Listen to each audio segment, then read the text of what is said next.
And I think it's important to talk about how the flight response is reinforced by structural trauma.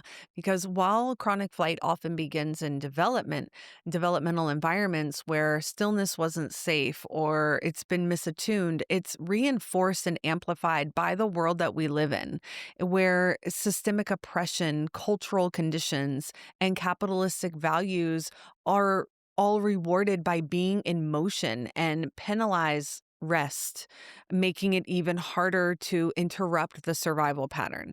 Living in systems that deny safety keeps the body in perpetual mobilization. Marginalized identities can't often afford stillness.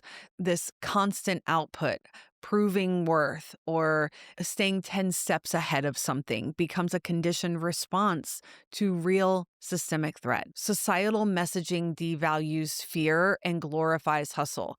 When fear is labeled as weakness and productivity is tied to worth, the flight pattern gets praised and internalized, even when it's eroding our health, relationships, and emotional presence.